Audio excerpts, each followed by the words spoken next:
Terima kasih kepada Bapak Ibu yang sudah meluangkan waktunya untuk menghadiri undangan kami untuk mengimbaskan hasil dari modul yang sudah kami pelajari, yaitu modul 1.4 tentang budaya positif. Ini kami dari CGP Angkatan 6 ini ada tugas untuk mengimbaskan hasil dari budaya positif yang sudah kami pelajari kepada rekan-rekan semuanya. Nah, budaya positif atau boleh juga kita kenal dengan disiplin positif. Disiplin positif merupakan pendekatan mendidik anak untuk membentuk kontrol diri atau kebiasaan yang kita anggap bagus di sekolah kita. Misalnya seperti yang sudah kita lakukan, kebiasaan bersalaman atau menyambut kedatangan murid, kebiasaan untuk mengucapkan salam, itu merupakan salah satu contoh disiplin positif yang ada di sekolah kita. Selanjutnya ada juga untuk menerapkan disiplin positif itu ada yang namanya teori kontrol. Teori kontrol itu di mana kita berusaha memahami pandangan orang lain tentang dunia, bahwa setiap tindakan memiliki tujuan. Jadi setiap tindakan yang dilakukan anak itu ada tujuannya. Jadi kita harus memahami hal tersebut. Misalnya anak tersebut melakukan jahilin teman, itu pasti mereka mempunyai tujuan. Jadi ada yang dinamakan dengan teori kontrol. Selanjutnya ada juga teori motivasi. Jadi setiap perilaku manusia memiliki motivasi, yaitu misalnya kita mau melakukan sesuatu, ada untuk apa kita melakukannya. Contohnya misalnya seperti kami yang sedang mengikuti kegiatan CGP ini, ada motivasi tersendiri bagi kami untuk mengikuti hal tersebut. Misalnya kalau di sini ada misalnya untuk menghindari ketidaknyamanan atau hukuman. Misal seandainya saya tidak mengikuti ini, saya nanti akan dimarah oleh kepala sekolah. Jadi itu saya menghindari ketidaknyamanan. Ya, jadi mengikuti teori motivasi ini ada untuk menghindari ketidaknyamanan atau hukuman. Yang kedua, untuk mendapatkan imbalan atau pujian dari orang lain, atau ada kita mendapatkan sesuatu. Misalnya Bu Iis, Ibu Iis mau mengikuti diklat atau seminar ini. Apa tujuannya Bu Iis? Jadi ada tujuan tersendiri. Misalnya Bu Iis, supaya aku dapat bertransport, supaya aku mendapatkan piagam, atau supaya aku mendapatkan pujian dari teman. Nah, setiap tindakan kita itu ada motivasinya. Kemudian untuk menjadi orang yang merupakan keinginan dari dan menghargai diri sendiri dengan nilai-nilai yang mereka percaya. Jadi dari teori motivasi ini semuanya itu ada tujuan. Jadi yang bagusnya kita memang dari diri kita sendiri untuk melakukan kegiatan tersebut. Misalnya kita mengikuti seperti kami mengikuti CPG ini, memang murni dari hati nurani kami, bukan dari paksaan dari siapapun atau pihak yang lain. Jadi murni dari keyakinan diri atau nilai yang ada pada kita. Selanjutnya yaitu ada teori hukuman. Nah, teori hukuman atau penghargaan. Jadi hukuman ada penghargaan itu. Kalau hukuman bentuk pengadilan perilaku. Jadi hukuman itu kita mengadili, sama dengan mengadili dari perilaku seseorang yang bersifat memaksa. Nah, itu disebut dengan hukuman. Misalnya kalau kita anak yang terlambat, maka kita akan siswa tersebut mendapatkan hukuman. Nah, itu merupakan teori hukuman. Kemudian ada juga yang namanya teori penghargaan.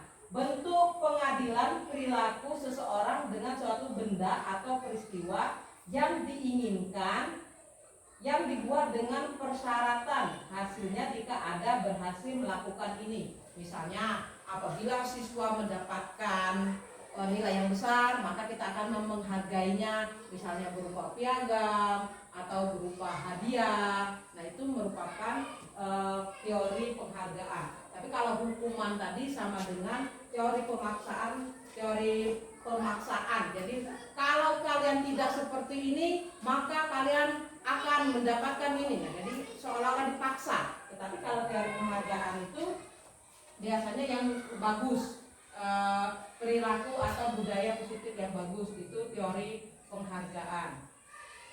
Selanjutnya ada keyakinan kelas. Keyakinan kelas itu kalau kita sudah ada peraturan ya, peraturan sekolah atau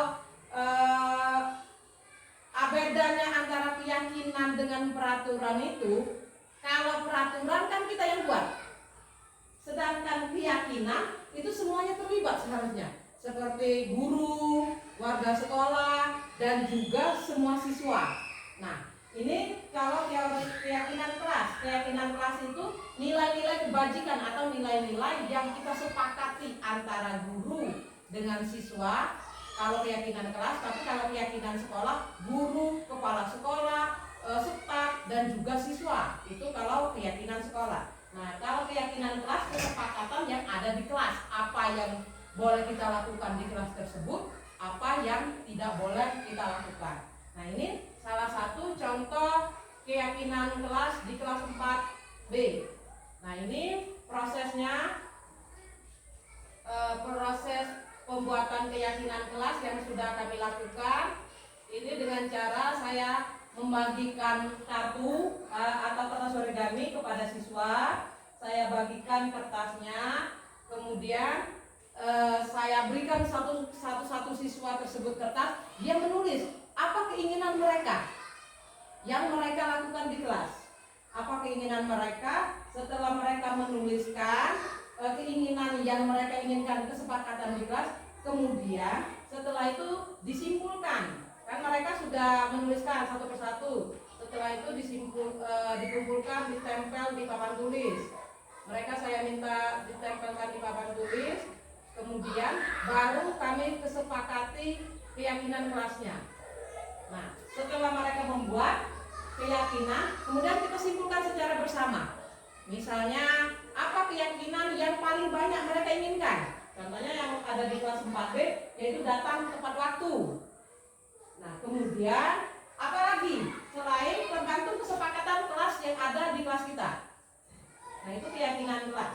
Yang selanjutnya ada kebutuhan dasar manusia.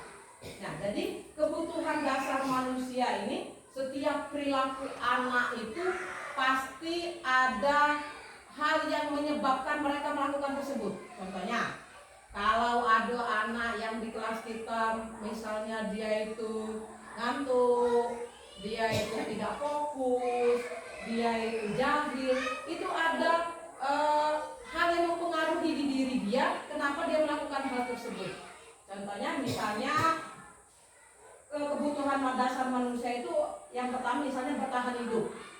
Misalnya kebutuhan bertahan hidup yaitu makanan, tempat tinggal, pakaian, dan lain-lain. Nah, kalau seandainya ada anak yang lesu, coba kita tanya, kenapa kalian lesu? Mungkin dia tadi belum sarapan. Nah, itu berarti kebutuhan dia tidak memperhatikan pelajaran itu karena kebutuhan hidupnya belum terpenuhi. Yang selanjutnya ada kebutuhan kasih sayang atau rasa diterima. Nah, kadang-kadang ada siswa kita nih seolah-olah dia tuh terlalu minta perhatian, cari perhatian sama kita. Nah, itu mungkin kebutuhan kasih sayangnya belum terpenuhi. Jadi dia ingin menyalurkan kepada kita atau kepada teman-temannya supaya mereka lebih memperhatikan dia. Selanjutnya kebutuhan kebebasan. Kadang-kadang ada siswa kita ini yang kita suruh kerjakan tugas misalnya, tapi dia tidak mengerjakannya. Karena dia pengen memenuhi kebutuhannya, dia ingin bebas, tak mau kita atur. Nah, dan selanjutnya kebutuhan kesenangan. Siswa yang suka jahil, dia merasa kalau jahilin temannya, dia merasa bahagia, merasa senang. Jadi dia kalau ada siswa yang sedang jahil, berarti dia sedang memenuhi kebutuhan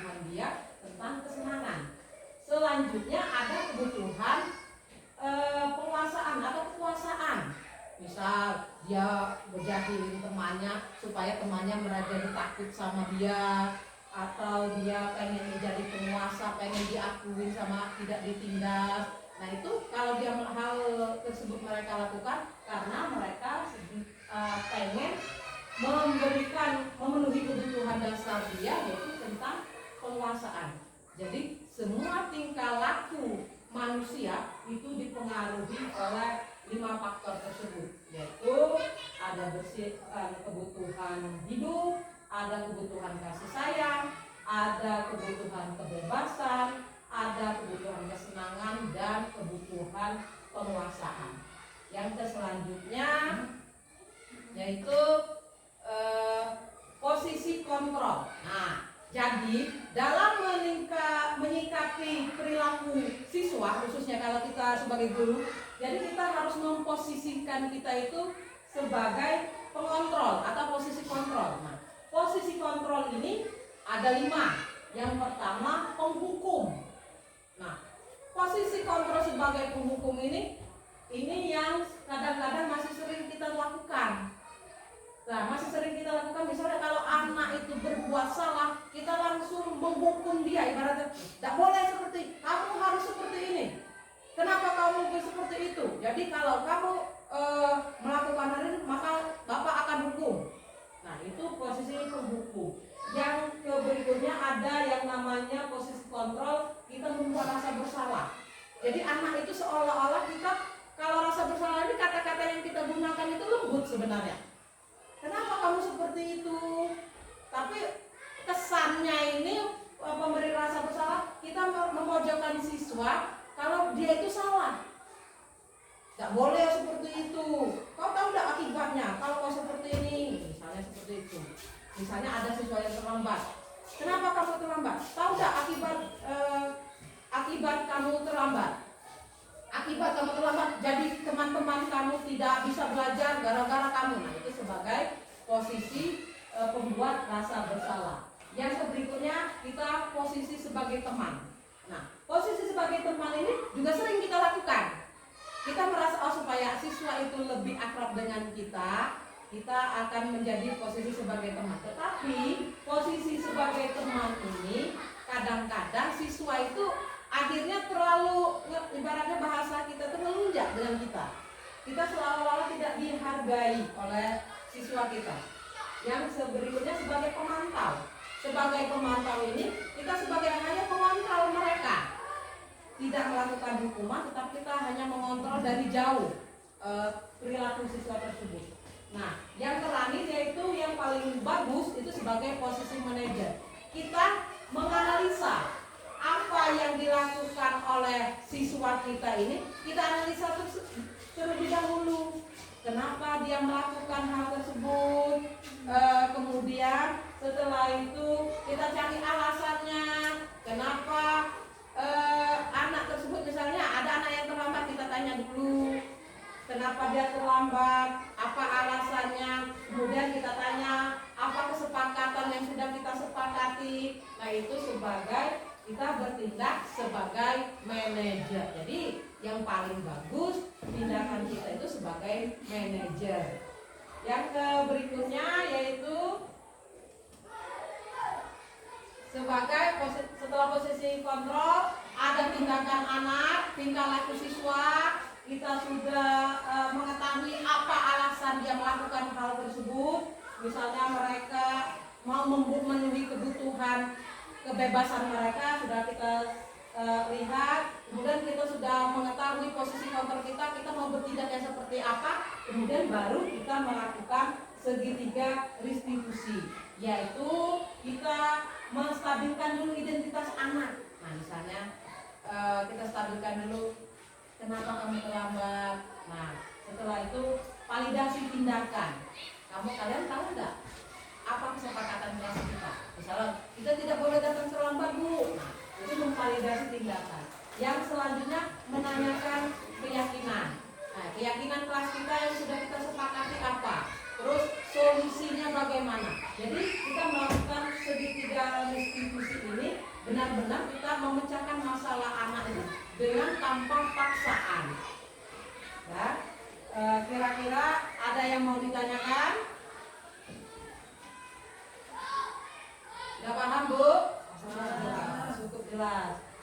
Kalau sudah, saya akhiri. Wassalamualaikum warahmatullahi wabarakatuh.